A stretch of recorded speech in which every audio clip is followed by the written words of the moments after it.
ابھی میں مؤذن صاحب سے پوچھ رہا تھا مسجد میں آتے وقت میں، کیا تنخواہ مل رہی ہے مؤذن صاحب؟ 6,000 روپئے، اتنی بڑی مسجد ہے۔ مؤذن صاحب کو تنخواہ، وہ بھی میرے پوچھنے پر انہوں نے کہا ہے، شکایت نہیں کی انہوں نے۔ میں اللہ کے گھر میں ٹھہر کے بول رہا ہوں کہ کبھی اس بندے نے مجھ سے نہیں کہا کم بیٹا اٹھ کے ٹھہرو، آپ 1 منٹ اٹھ کے ٹھہرو، بیٹھ جاؤ۔ اگر میرا بیٹا 6,000 میں لا کے ملازم رکھ سکتا ہوں، قوم کی دلوں کی سختی کا اندازہ لگاؤں، اور اس کے بعد آ کے یار لوگ یہاں پر حکومت چلاتے ہیں تو جورو پہ نہیں چلتی ہے، جورو کے جوتے کھاتے ہیں گھروں میں، بیٹے لات مار کے نکال دے رہے ہیں، بیٹوں کے لات اور گھوسے کھا رہے ہیں، آ کے مسجد کے امام پر، مسجد کے مؤذن پر دادا گیری ہے۔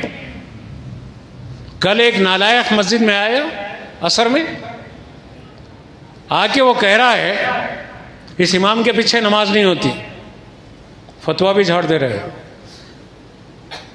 اور جس کے سامنے بولا وہ صاحب نے ہم سے کہا کہ بھائی وہ یہ بول رہے ہیں۔ میں پوچھا کہ پوچھنا تھا کہ کیوں نماز نہیں ہوتی؟ مولے کہ وہ آ کے ڈائریکٹ آ کے عصر کی نماز پڑھا دیا، اس لیے اس کے پیچھے نماز نہیں ہوتی۔ اللہ اکبر، یہ کہاں کا فتویٰ لایا رہے؟ عصر کی سنت موقدہ نہیں ہیں، معلوم ہے نا؟ اور نوافل اور سنتیں چاہے وہ موقدہ ہو یا غیر موقدہ ہو، افضل یہ ہے گھر میں وضو کر کے گھر میں نماز پڑھ کر آئے تو 1 حج کا ثواب ہے مسجد تک آنے کے لیے۔ جو شخص نفل نماز کے لیے گھر میں وضو کرتا اور گھر میں نفل ادا کر کے مسجد کی طرف آتا تو اس کو 1 حج کا ثواب ملتا ہے۔ آیا آ کے دادا گیری کر رہا ہے اور یہ کہہ رہا ہے کہ اس امام کے پیچھے نماز نہیں ہوتی۔ اور پوچھا گیا نماز کے بعد میں، امام صاحب نے روکا مجھے اور میں نے کہا کہ نہیں حساب لینا ہے، ٹھہریے۔ جا کے میں پوچھا، صاحب جھوٹ بول رہا ہے کہ میں نہیں بولا ہے۔ جو شخص میرے سامنے بولا ہے وہ ثقہ ہے، معتبر ہے، قابل اعتماد شخص ہے وہ۔ اب ڈر کے بول رہا کہ میں ایسا نہیں بولا، ویسا نہیں بولا، میرے کو جانتے ہیں پہچانتے، میرے گھر میں 2 جامع نظامیہ کے عالم ہیں۔ ارے بہت سارے لوگوں کے گھروں میں عالم ہیں، جامع نظامیہ کے بھی ہے، جامع ازہر کے بھی ہے، لیکن بعض عالم، میں کسی کا نام نہیں لے رہا ہوں اور کسی مدرسے کے خلاف نہیں بول رہا ہوں اور ڈر کے نہیں بول رہا ہوں، نہیں، سچائی کے لیے بول رہا ہوں۔